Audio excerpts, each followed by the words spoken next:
Hey, welcome back to the Disney Plus Everyday Challenge. Give me my life back, King Charles. Today's episode is Charles in His Own Words. It's a documentary, from National Geographic. It is from 2023. It's 44 minutes long, so it's pretty recent.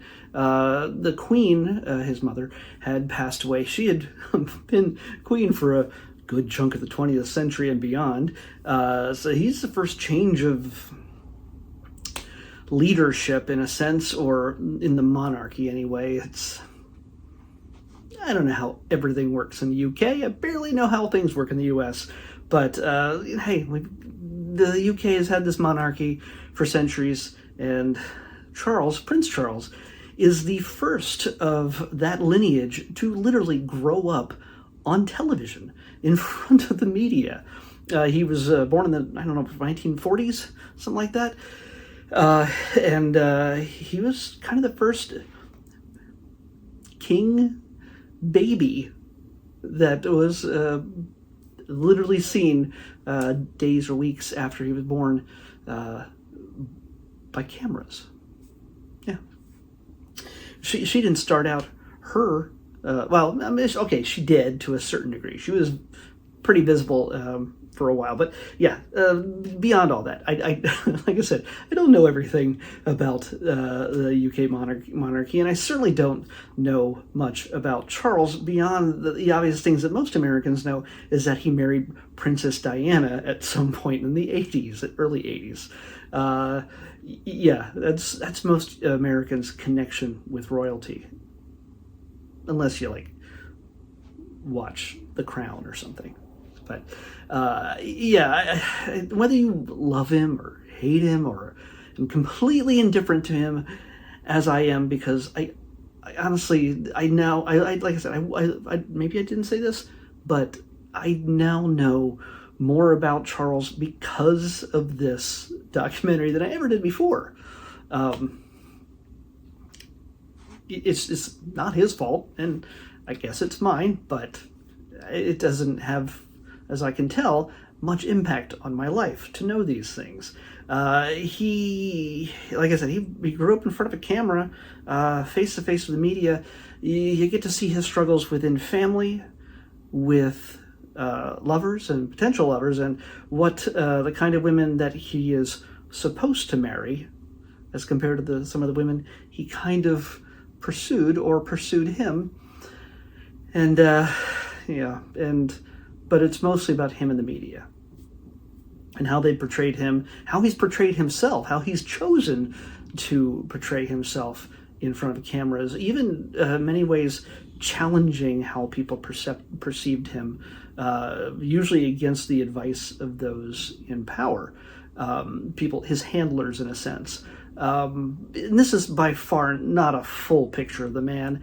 I can't imagine that I don't know necessarily if this is an objective view of the man. It is certainly probably more forgiving than some people would portray him as. It is definitely meant to sort of balance the line when it comes to, some of his more memorable moments. Again, mainly the marriage and the divorce and his remarriage, and then taking the throne. So I don't know if there's not a whole lot of footage of his coronation or anything else, but it takes us up to that point and a little bit beyond. Most recently, I think the most recent information in this is his difficulties with one of his sons. I think it's Harry.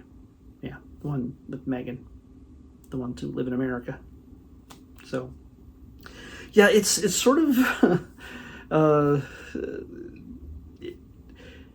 it's a tragic story in some ways. It's a story of triumph despite how he is portrayed. Again, when you're this famous, very often the media will look for anything they can say in order to make news.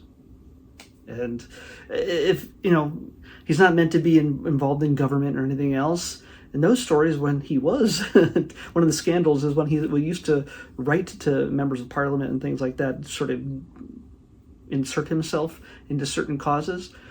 Well, yeah, I kind of upset some people. It's a lot to take in, even for its short period of time. But it feels like a really glossed over high level view of the man's life, and just I'm sure this documentary will change the moment he passes his kingship on to his heir. I think William is next. So, because Harry's not around as of this documentary. So, yeah, I can't really tell you too much about this. You have to really be invested as an American. Have to be really invested in all of this to find this interesting. So, if you're a UK person, obviously you're probably very, very much into this. So yeah, check it out. You might disagree with this portrayal harshly, and yeah, or you might revere the man as well, because again, when you have somebody in a place of power, a place of notoriety, you kind of, the tendency for everybody is to just sort of like to want to take them down a notch and to find something wrong with them. And yeah, he's got plenty of problems to deal with. I'm not pointing to her, but I'm just saying he's had plenty of things that have made his life complex. I shouldn't say difficult, because he's the King of England with unmatched influence, power, and wealth, who technically is not allowed to control policy in his own nation. It's confusing. Anyway, it's not like we have people in power in this country who do absolutely nothing. So, let's pick tomorrow's episode. 1:30.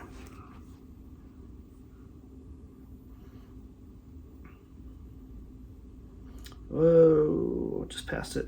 Oh my. Another documentary.